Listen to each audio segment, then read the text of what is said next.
going to go over basically LDAP, what LDAP is, and some of the security mechanisms that are included within Active Directory that will help to mitigate some of the attacks that are targeting LDAP.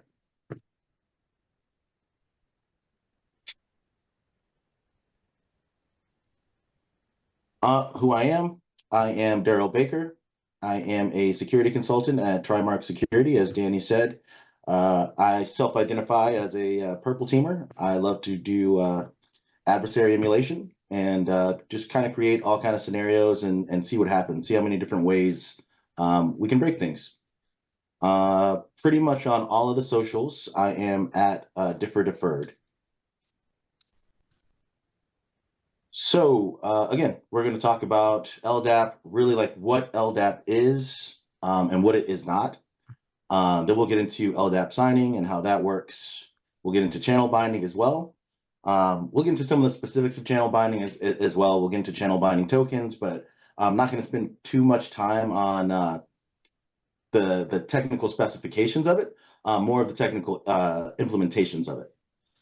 So then we'll get into some of the attacks against LDAP and what we can do to mitigate those attacks, as well as audit insecure LDAP authentication processes in Active Directory environments.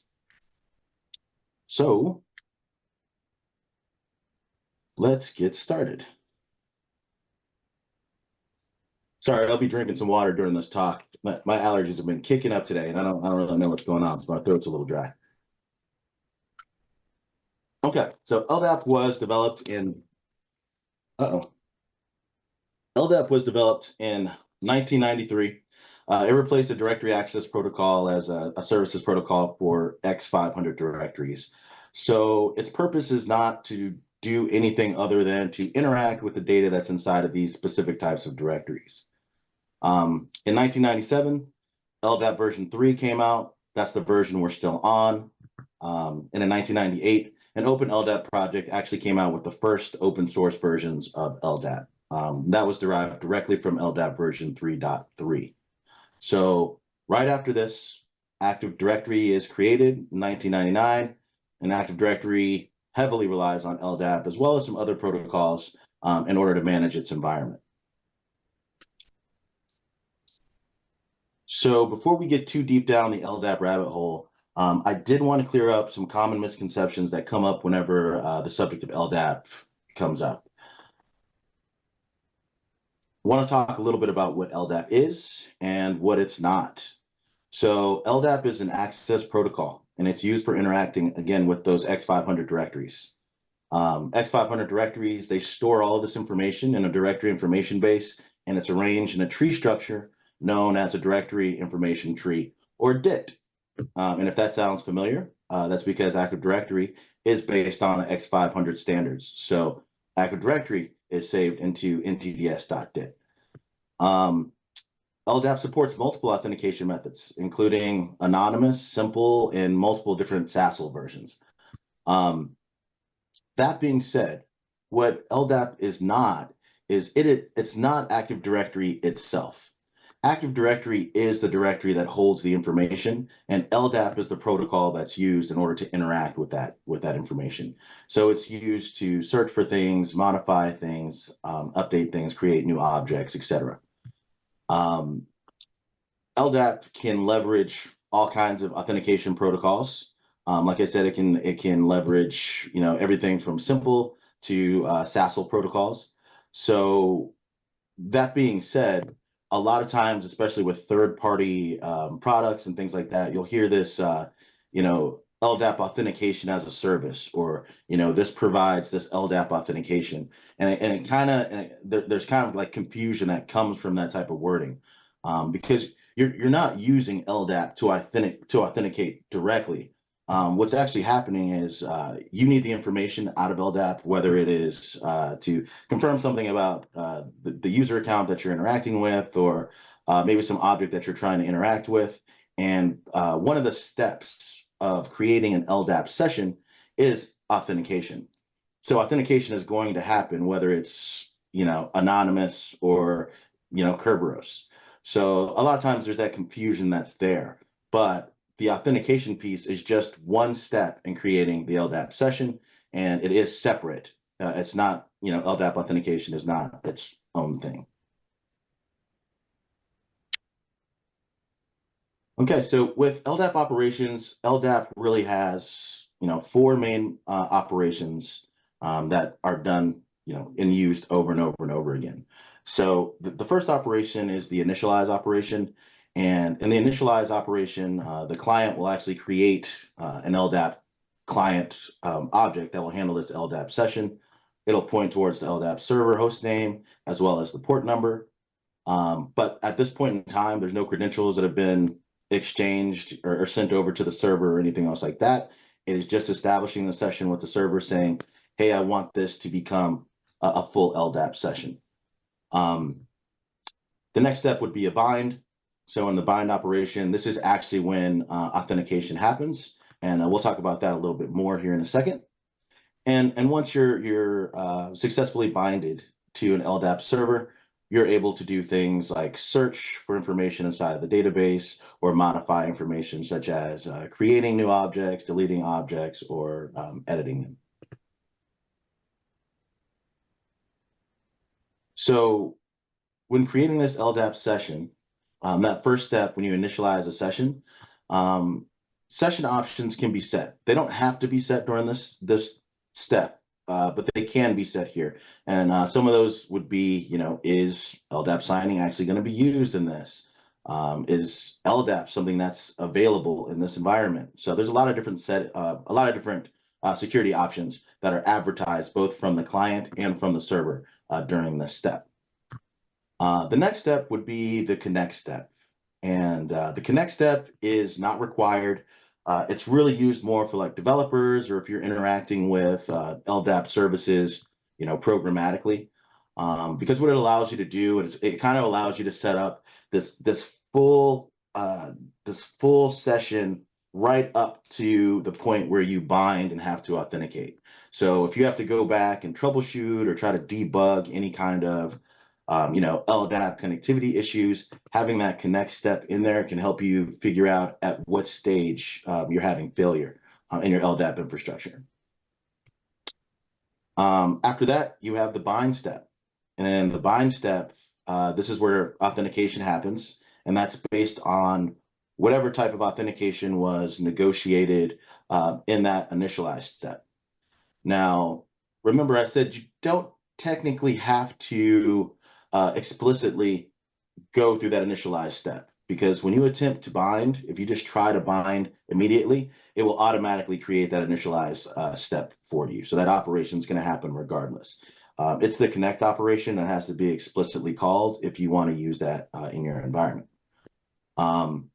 So client authentication happens at the bind step, and just keep in mind that that authentication can be an anonymous user.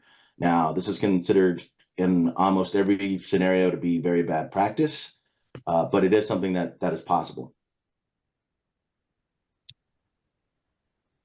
Okay, so this is the ldp.xc client, and here I've just I have connected to the server and just basically started the initialize operation. So I haven't binded or anything else like that.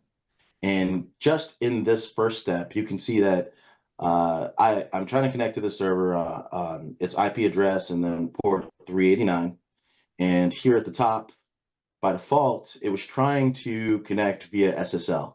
That fails, and it fails over to just regular LDAP. No SSL being used, port 389, and I get established connection.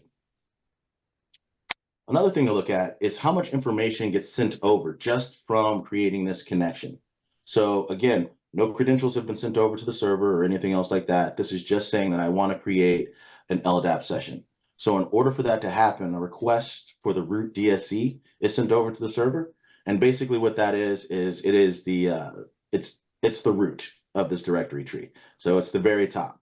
And so you can get all kinds of information about that LDAP server from this step. So here we can see, we can see the default naming context, DNS host names. We can see functionality levels, the domain functionality level, as well as the forest functionality level. We can even get an idea of what operating system is being run. We can see that these are global catalogs. So a lot of good information that just by sitting on the wire, you'd be able to see this because so far we haven't used any kind of encryption or anything else like this. This is all just being sent across in plain text. The last thing to look at on this page are the supported capabilities that are also sent over from the server. So these are all the different options that the server says that can be used during this session with this server. So at that very last line, you can see the supported SASL mechanisms. So that's going to be the options that are associated with authentication.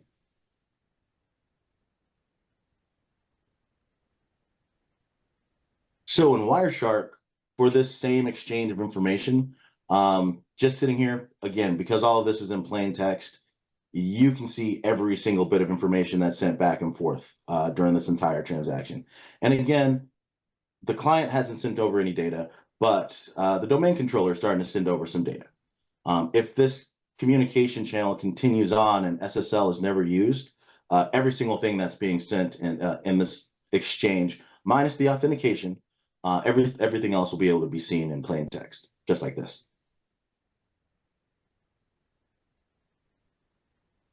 So here, I went ahead, and this is, again, the ldp.exe client. And now we're going to look at a bind. So we're going to the next step. And with this one, I chose to bind as the currently logged on user, which should force a Kerberos authentication to happen. And you can see that it successfully authenticates, and I authenticate as Batman down here.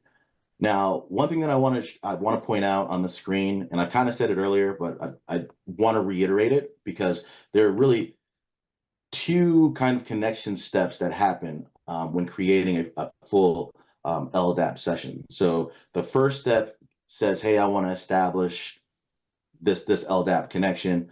And then the second step is what happens after you actually bind and get authenticated to the LDAP server. So now we've established a bind. This little checkbox that's here on the bottom that says encrypt traffic after bind. If this checkbox isn't ticked, that means that, again, every single request and every single response in those LDAP messages would be in plain text. And just by sitting on the wire, I'd be able to see that without doing really any kind of work other than just spinning up Wireshark. The reason why I point this out is because Active Directory, and most of the times that Active Directory is using LDAP natively in the backend, it will encrypt after the bind. It'll try to use SSL if you're enforcing SSL in your environment as well, even before the bind. But I point this out because there are a lot of third-party products and even scripts and programs that sometimes administrators write and have to create on their own that do facilitate LDAP binds. And if you're not aware that there are two different sections that both handle SSL in two different stages, you may end up making yourself more vulnerable than you thought you were. So just something to keep in mind there. SSL has to be both implemented before bind as well as after bind. So this is what it looks like. This is a bind. So because that initial connect and that bind request was all done without SSL in place, all of this was also in plain text. So looking down at the LDAP messages, we can see the authentication requests go through, and we can see that it was SASL and Kerberos was indeed used. And even down here at the bottom, we can see the application request and the Kerberos application response. So there are also attacks that are associated with this data and other pieces of data that you can glean from this screen. But that's a little bit outside the context of this particular talk. But it is just something to be aware of, that a lot of information is being sent across when you are passing these LDAP messages back and forth.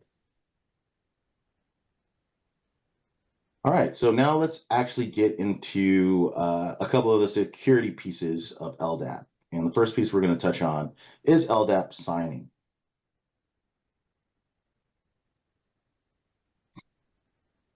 So LDAP signing is used to ensure the integrity and authenticity of LDAP messages via digital signature. What's interesting about digital signatures are with NTLM relay attacks specifically. There's a lot of tools that are out, and really SMB and LDAP are the only two protocols where signing will stop NTLM relay attacks. So that's something to keep in mind. But one thing to note, if you're not aware, is that the way that the signing works between these two protocols is actually really, really different. They're kind of configured opposite of each other. So with SMB signing, it's based on lease requirements. So if signing is not required by the server or the client, then it's not going to be used, regardless of if it's supported. With LDAP signing, it's the opposite. So it's based on the most requirements. So as long as signing is supported by the server and the client, it'll be used, even if it's not enforced. And generally speaking, when it comes to LDAP protocol signing, and just signing, not the channel binding piece, but just the LDAP signing piece, there are three options. There's not required at all, sign if both parties are capable, and then always sign.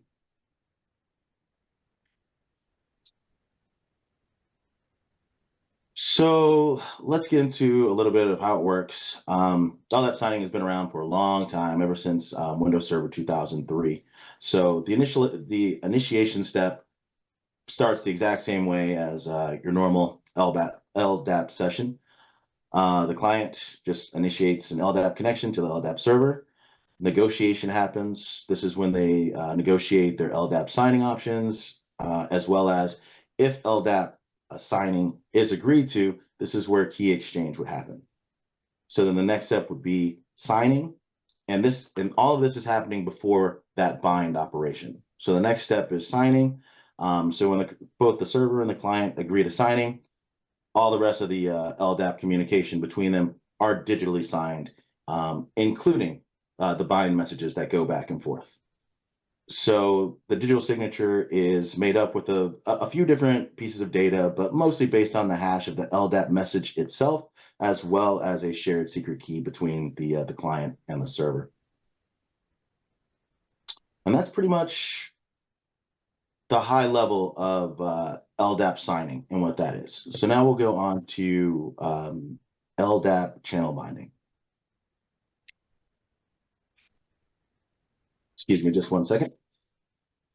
It's a perfect time for me to remind people you should have a Q&A button in your Zoom window part. So if you have any questions during the webcast, Daryl will be happy to field them. I do already have some for you, Daryl, for towards the end that people have asked before when they registered. But yes, if you are in watching this and you have a Q&A button, you can just type in your questions and we'll get them answered for you. Yeah, absolutely. Ask away. Okay, yeah, so channel binding. So channel binding is a security option, and basically it binds the application layer of LDAP to a TLS SSL tunnel. By doing this, it creates what's known as a channel binding token. Don't know why I can't say that today, but it creates a channel binding token, and that token is based on the properties of that SSL channel. So that can be based on a lot of different cryptographic parameters, and we'll kind of touch on those here in a second. When binding happens, that channel binding token is included with the authentication process, and that's how both the client and the server know that nothing has happened within that session. They're still speaking within the same SSL communication tunnel.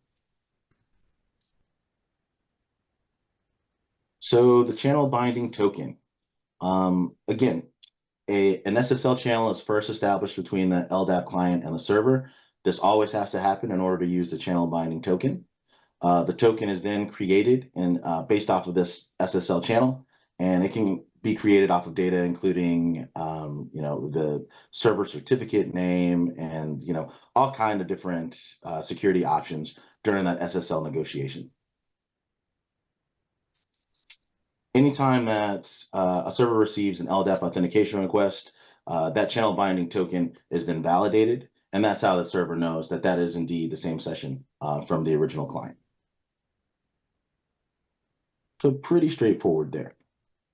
One other thing too that we do talk about LDAP channel binding a bit. I'm sure that if you've paid attention to Active Directory attacks and things, over the last few years, this is one of the things that, it's a safety configuration that's built into AD, and a lot of security experts are going to tell you to put that in place. So we are hearing it a lot with with LDAP. But one thing to keep in mind is that channel binding is not LDAP specific. There are other protocols that do support channel binding, and for the same reason, that whenever you need to tie some kind of application to a session to ensure that you haven't had a man in the middle, or anybody else has tampered with your session in any kind of way. So did want to just mention that channel binding is not specific to just LDAP.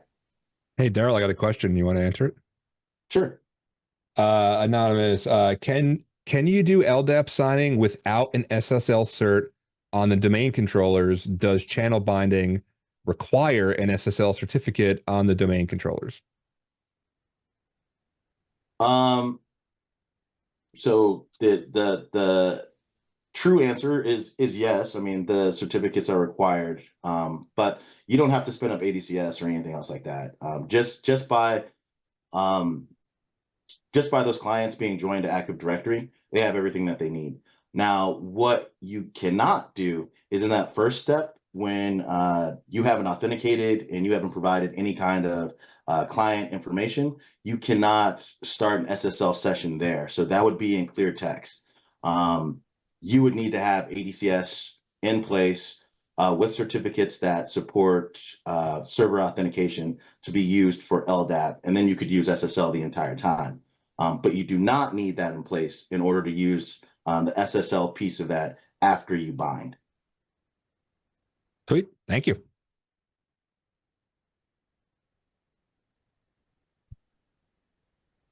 Okay, so let's talk about some of the attacks, right? That's what we're here for. So there's a couple of attacks that LDAP protocol signing as well as channel binding will prevent. They're very intentional and they're very specific about what they mitigate. They don't do much else, but they do these things pretty well. So pretty good at mitigating LDAP relay attacks. So making it very hard for an attacker to take some kind of authentication process and then try to relay it to another target, impersonating the original client. Adversary in the middle attacks. So kind of similar to relay attacks, except for potentially sitting in the middle between the conversation between that client and the server, which can also lead to tampering with the actual LDAP message itself, which signing prevents.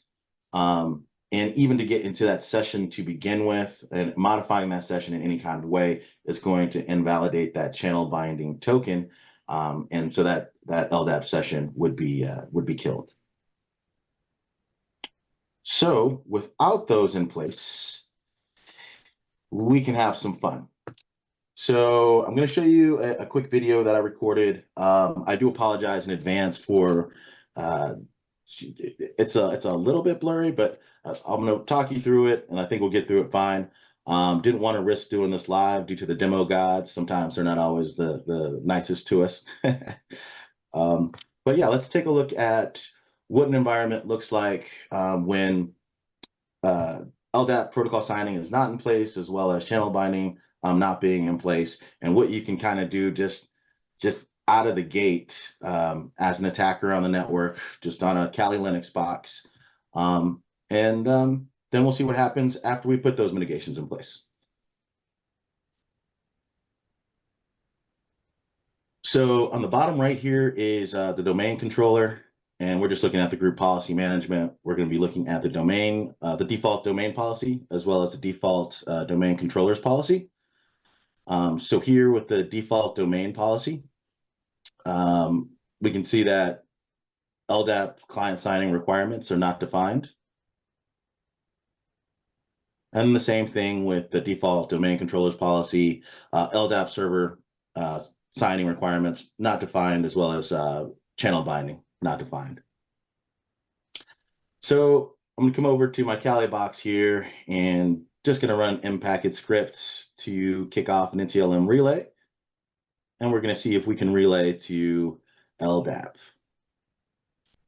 So what I've done here is I've spun up this relay server, and I'm just going to connect to this relay server via HTTP and see if it relays us over to LDAP via NTLM. So here we are, given our credentials as Aquaman. The credentials get picked up. We download some information from the domain. And now we've got some nice files that Impact had created for us. And some of them are HTMLs, and they're actually really, really easy to go through. They're very intuitive, and they make the information that they pull back like really easy to understand. So it's a really powerful tool from a red teamer side and even a purple teamer side. Here we can see, all of the users and what groups that they're parts of. So just as an example of the information that we were able to pull down. And if you notice from the Kali box, I never entered any kind of credentials or anything else like that. Those credentials were taken directly from that Windows 10 box in the top right corner, and then they were relayed to the LDAP server on the domain controller. So now we're going to go to the domain controller, and we are going to enforce LDAP signing and channel binding. So here for the channel binding token, I initially was going to put when supported because that's how you would originally start out with that, and we'll talk about that in a minute. But for this example, I just went ahead and changed that to always, and then we're going to go to LDAP signing and require signing.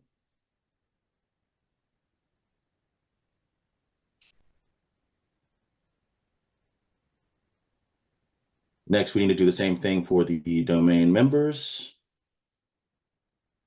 So we're going to say negotiate signing.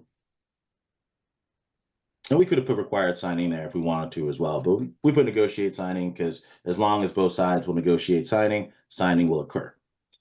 So on the domain controller and on this targeted Windows 10 machine, we're just updating group policy here.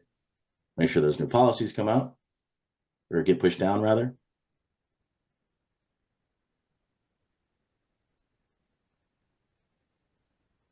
Okay, that one completed. And we're going to go back over to the Kali box, and we're basically just going to do the same thing that we did to see if we get any different result. So I went ahead and spun up the relay server, connect to it on HTTP, except for this time, now we're not able to successfully relay because LDAP signing is enabled. And so that fix took a whole probably 30 seconds to implement into your environment, but it greatly decreases the amount of attacks that can happen against LDAP. So if you're not using it, if there's not a specific reason why you're not using it, you may want to think about that. All right, so let's get into how this actually gets configured. So you're going to go to the same place in both the the default domain policy as well as the default domain controllers policy. And that's just going to be under computer configuration, policies, Windows settings, security settings, local policies, and security options. So for the default domain policy, you want to go down to where it says network security, LDAP client signing requirements. And this is going to push out those LDAP client requirements for all of your domain members. So whether you require it or negotiate that is going to be based on your operational requirements and security requirements of your environment. But those are the three options that you have from the client's standpoint.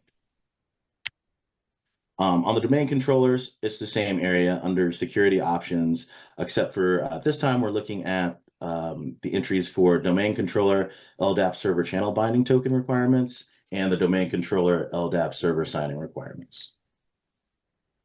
So with the LDAP signing on the domain controller side, you only have two options here. It's either required or it's not. On the client side, you got to choose whether or not you want to negotiate. But on the domain controller side, it's either enforced or it's not. As far as LDAP channel binding goes, though, you can have that where it's always enforced, never enforced, or when supported. Now, putting LDAP signing in place in an Active Directory environment or a mostly purely Active Directory environment should not really cause that many issues. You may get a couple of hiccups here and there, and they're probably not going to be domain joined machines, but it's going to be the LDAP channel binding where you may run into some issues.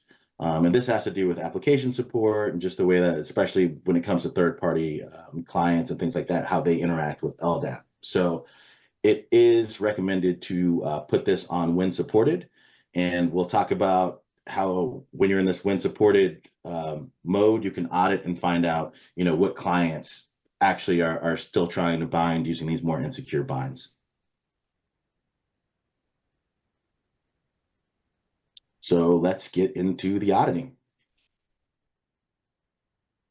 Okay, so when you put these in place, when you put in LDAP signing and you put in LDAP channel binding in place, there are 2 event IDs that get triggered every 24 hours. You don't need to do anything special for them.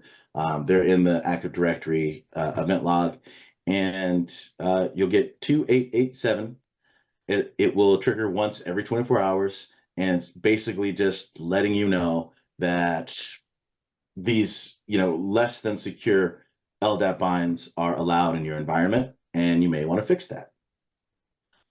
If you do have LDAP signing in place and channel binding in place and enforced, this is where event ID 2888 comes into place. And this is also logged only once every 24 hours. And this says, well, you've taken the step of enforcing this in your environment, but you still have clients that are trying to bind to LDAP with insecure binds. But that's the only information that you get. It doesn't tell you who the clients are.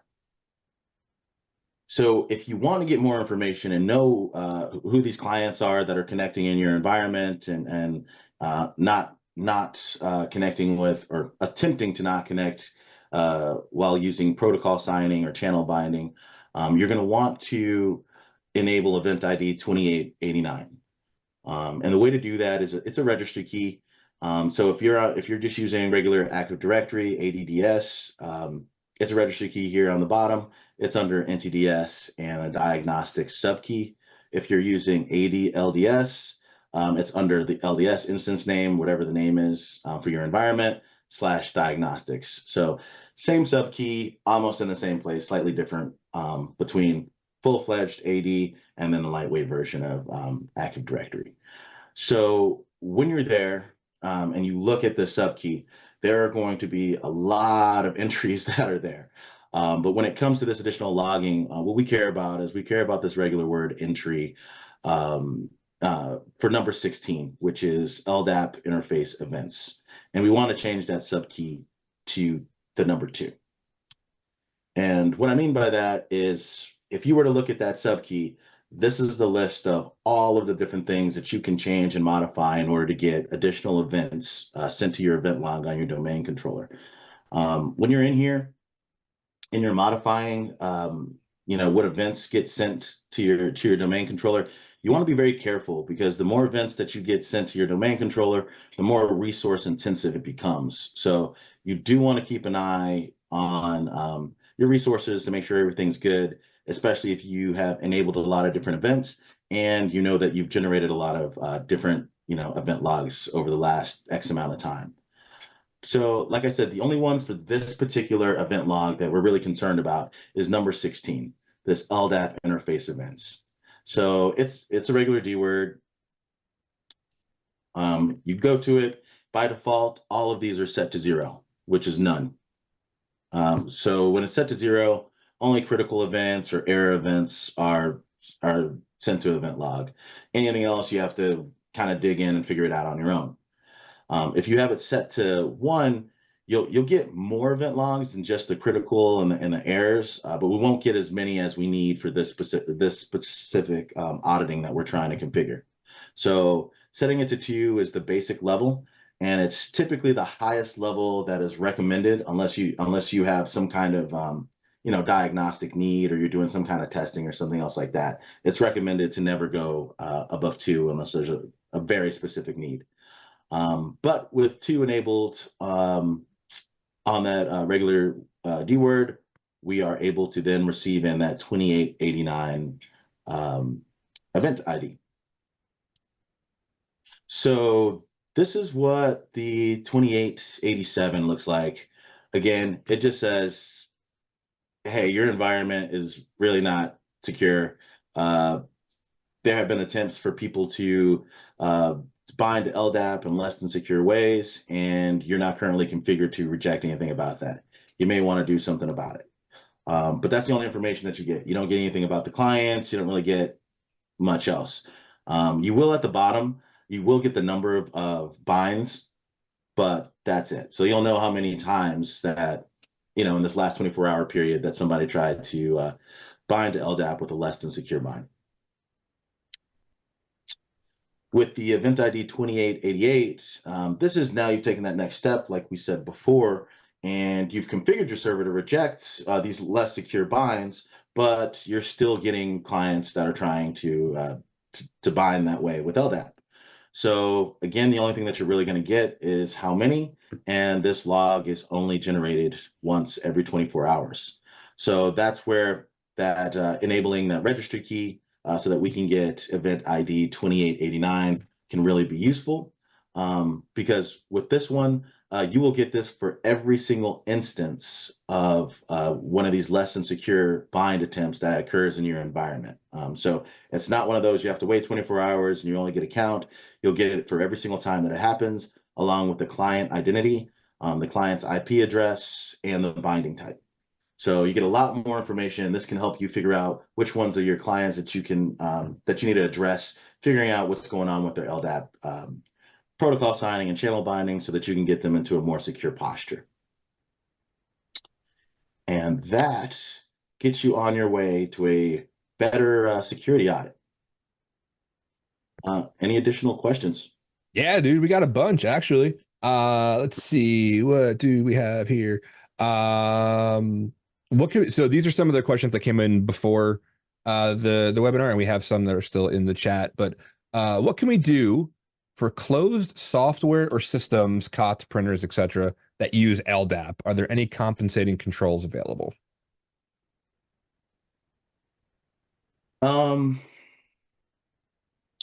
Well, that's an interesting question. So because that's really going to be device specific, right? Like in the case of printers, not all printers are created equal. You have printers that can bind directly to Active Directory, and so those printers, assuming that they've been made in the last 10 years or so, can probably support some of these security measures, including LDAP signing. There are devices out there that also support certificates, so you shouldn't really have an issue configuring channel binding either. But there is no like end all central answer to that, because it's going to be based on one, what this end device is or this end resource is, and then two, like what kind of software and how that software was configured to begin with. So if that client wasn't configured to support these extra options, I don't know of a direct route to make that more secure. Not in a simple way. There are third parties that will try to sell you these other LDAP as a service things, where essentially they're just going to relay LDAP to LDAPS. But I think if you're stuck with a antiquated client and you have to use that, at minimum you want to enforce SSL at all the levels. Speaking of LDAPs, somebody had asked, how compatible is signing and binding with Linux systems integrating with AD? Do you think LDAPs can replace signing and binding? No. So because LDAPS is solving a different problem than what LDAP signing and LDAP binding do. So first things first, LDAP is not LDAPS. So it's not just a matter of this is LDAP and we're going to send this across an SSL tunnel. We can do that with LDAP, and those are options that we have with LDAP. LDAPS is actually a framework where you have a bunch of other options that are in there, and you can even get like start TLS and all kinds of stuff in it. So it works a little different. But LDAPS, the main purpose of LDAPS is basically to create this encrypted channel between server and client. But that's what you get. You don't get message validation, you don't get message integrity, and you don't get session validation. That's really only going to come from tying the LDAP application layer to the TLS layer, and somehow creating some kind of digital signature and signing every LDAP message. So that's kind of the difference between LDAPs and LDAP signing and channel binding. Cool. There was a question that came in earlier regarding anonymous auth. Paul had said, I believe you need server 2019 to turn off anonymous auth, correct? You have recommendations for turning that off. I don't think that is correct. Let me write that down and get back to you. I don't know the actual answer to that. Okay. And I don't want to give you misinformation, but I'm pretty sure that I have blocked anonymous auth on server 2016. And I would imagine that that's going to be based on a domain functional level or a forest functional level, not on the operating system itself specifically. But I'll look that up and get back to you. Cool. Danny, if you just send me over the name of who that is, I can reach back out to him. Yep, I will. And then next question is from Rob. For CBT events 30, 39, and 3075, how do you identify if a client is capable of channel binding, in quotes, capable of channel binding, for example, a Linux client using LDAP search?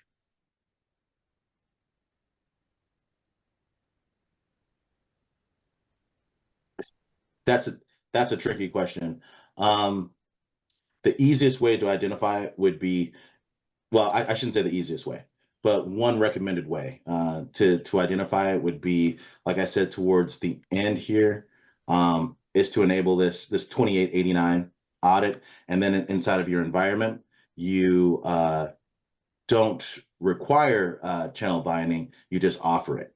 And then if your clients still connect and they're not connecting using that channel binding, then you know it's a client that's having an issue there, and you'd have to go down that rabbit hole of, does this client actually support it, and why or why not? But that's really all you could do with that.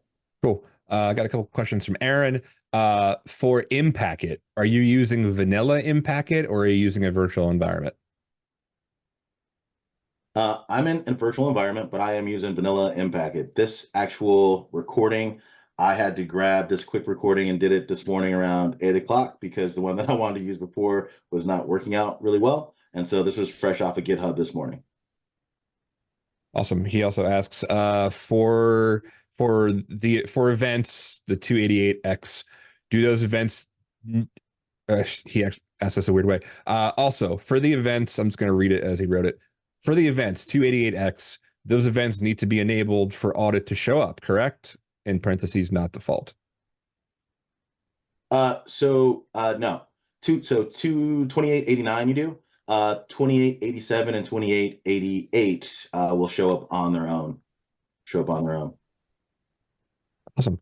From Anonymous, is there a way to log LDAP transactions for analysis such that common queries, reads, and write details can be identified as well as who is performing them?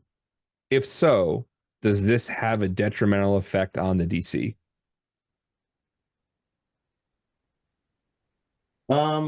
So can you read that back to me one more time? Yeah, for sure. Answer that correctly. Yeah. So I'm going to get my announcer voice on. Is there a way to log LDAP transactions for analysis such that common queries, reads, and write details can be identified as well as who is performing them? Yeah, so and if you can, does it have a detrimental effect on the DC? So the answer to both of those is yes, because you are sending that data somewhere else.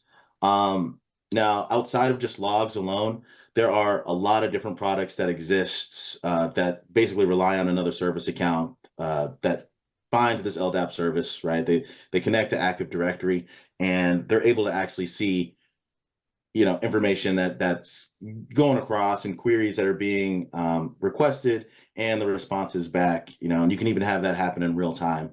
There are plenty of products that exist out there. You can even kind of create that programmatically. A lot of SIMs that are out there these days also support being able to send, all this kind of data back to the SIM. But yeah, the more data that you're saying that you want to send to your event logs, and the more data that you send across your network is absolutely going to add to the overhead. Cool. And I have an earlier correction from that question that you said you're going to get back to the person about. This is from Paul. Paul says, so correction to my initial question, I think I meant unauthenticated binds instead of anonymous binds. Any insight you can provide there would be helpful. And he gives me a link that I can send to you, Daryl. And he also says, this has been so helpful. Thank you for doing this. Okay. Yeah. So that's interesting. So I think he's going more down the line of like simple binds. Because you wouldn't get an unauthenticated bind using Kerberos, and I don't think you'd get one with NTLM. But again, there are a lot of different ways that you can authenticate to an LDAP server, right? So if you're just using, simple authentication, where it's just a user and password, and that could just be locally stored within the LDAP service itself that it's looking up. Um, that's a bit of a different situation. So by enforcing the LDAP signing and enforcing the channel binding, though, it will make sure that all of those lesser than secure binding attempts don't go through. So you can't attempt, even if you had a bind request with LDAP signing and requested within it, right? And you're saying that you want to use it and you want to support LDAP protocol signing. If you're not using an SSL or TLS connection, it'll also just get rejected. So there are a lot of different things that happen, but simple bind just doesn't work anymore once you put this in place. Cool. So that so far that's all the ones from during the webcast. I have like 2 or 3 more from oh wait, Nathan just popped up. All right, Nathan, very good. You made me wrong right as I was saying it. Do failed LDAP authentications count towards bad PWD count attributes for the corresponding Active Directory account? Then did you understand that part? Yeah, I did. Because there's a second part too. Specifically, can failed LDAP authentications that exceed the account lockout policy, say 10 failed, trigger an account lockout for the AD account? That's a great question. So I haven't actually tested this. I would think the answer to this is yes. If you're using Active Directory directly for this authentication, right? So if you're using Kerberos authentication or NTLM or something like that, yeah, absolutely, you're going to see the bad password attempts. Assuming that it was a bad, so you wouldn't see a fail. You wouldn't see a fail as a bad password count if they actually, doesn't matter what their credentials are. If they didn't create a connection that meets these requirements, the bind never even happens. So you wouldn't see a bad password count go up there. Now, if they were trying to, DOS or DDoS your LDAP service, yeah, you would absolutely see it there. So if it's just an issue of them providing the wrong credentials, that would increase the bad password count. Question from Jen. How are you so cool? I don't know, man. I wake up like this every day. We've been trying, man. We've been trying to explain this for years now. Like we don't know. We can't bottle it. We've tried. It's just Daryl. Like we can figure out a lot here at Trimarc. We're the experts in a lot of stuff. That's beyond us. Let's see. This came in before. So I'm going to assume when he says this, it's referring to signing and binding. How can I best determine what might break prior to enforcing this via GPO, and how long should I monitor before I enforce it?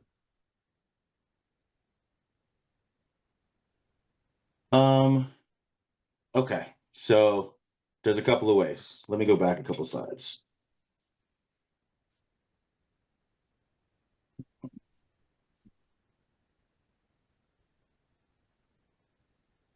And yes, if anybody is wondering, the recording will be available to you after I get done processing it after the webcast. Okay, so the way that you have to approach this is so you're going to look at LDAP signing and channel binding most likely separate. You may want to enable one and then worry about the other. So you probably want to start with LDAP signing, and you're probably going to break the least amount of stuff.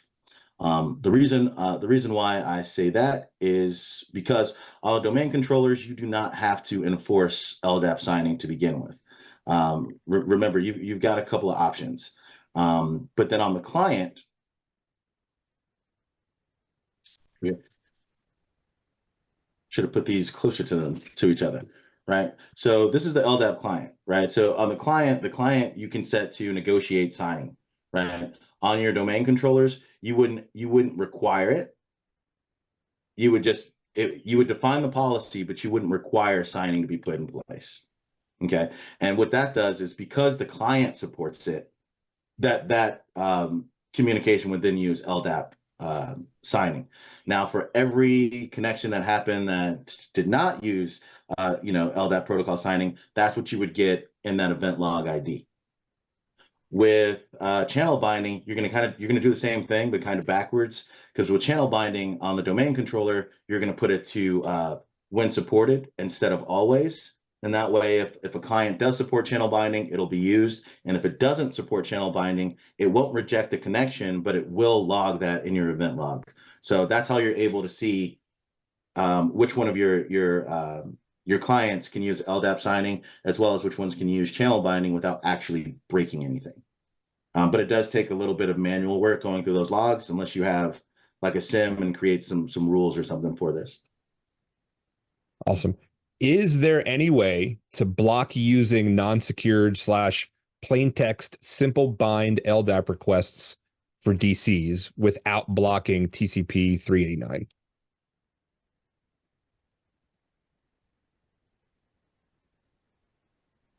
Uh, Without explicitly blocking TCP 389, or is he saying without blocking just like regular LDAP on 389?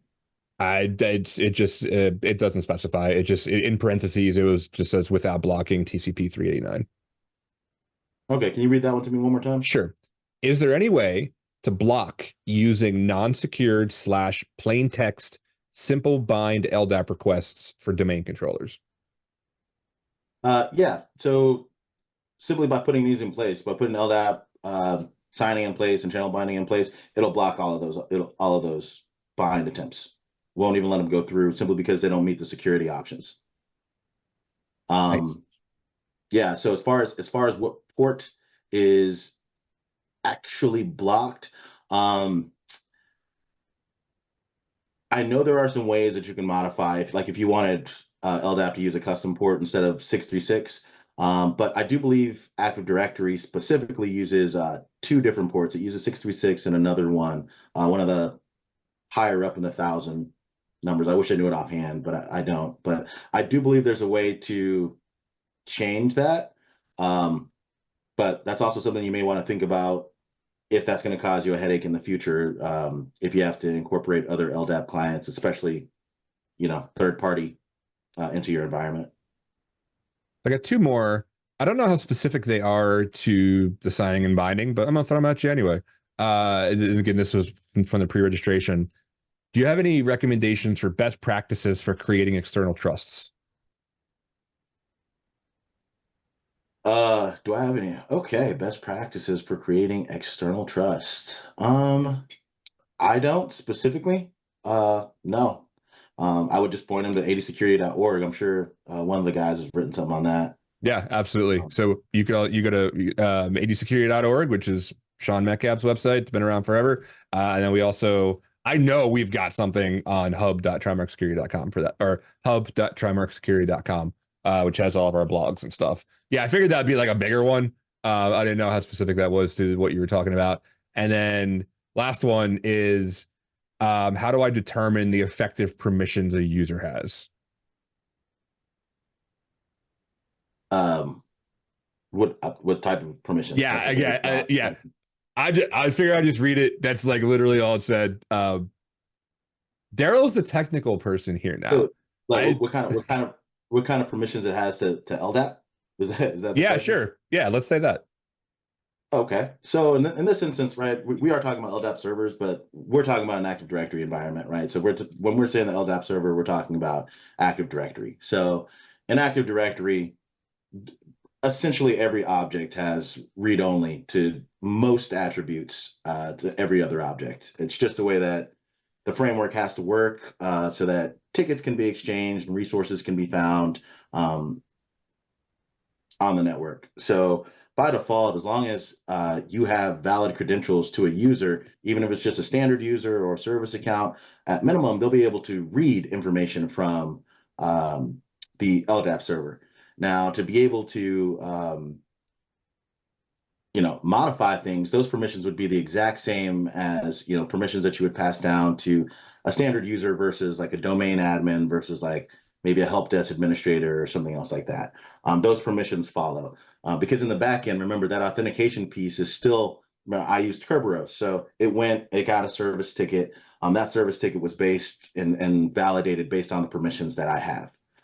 So when I went and presented my service ticket to that application, to the LDAP application, it validated whether or not I actually am supposed to be authorized to the LDAP service. So it works no differently, from that standpoint.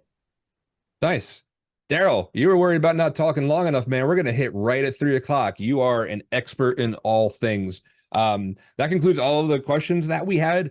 Is there anything you want to plug specifically, Daryl, before we let you go? Not really. I'm at Differ Deferred, like I said, on pretty much all social media. And back to whoever it was that asked about trust, I do have a couple of webcasts and a paper out on exploiting delegations across trust, though. So that might be worth a read if you're looking into, some vulnerabilities around Active Directory trusts. Very nice. Coming up in July, another one of our service lead, Jake Hildreth, is going to be doing a webcast all about his tool Locksmith and ADCS. It's a huge topic right now. So that's our next one coming up. But yeah, if you're like, oh, I have so much stuff I have to follow, I can't possibly keep up with all of this. We do have a newsletter. The latest one just went out, and you can go to trimarcsecurity.com, sign up for that newsletter. There was a question as you registered, and if you clicked yes, you're automatically going to be opted into that. That gives all like where we're going to be at our events, all of our every time we announce a blog, white paper, all that kind of stuff. And yeah, the next big one, like we're going to be at Cyber Jitsu in DC in a couple of weeks. Sean Metcalf's going to be speaking at Troopers in Germany, and then of course we're all going to be headed to Vegas for Hacker Summer Camp this year. But yes, thank you everybody for joining. Like that's the main reason that we do this is because we have a lot of expertise and we have like a lot of stuff we want to talk about and educate people on how better to secure their AD and their identity and their cloud. So thank you so much for sitting through this. And it seems people really dug it, man. Well done, Daryl. Cheers to you.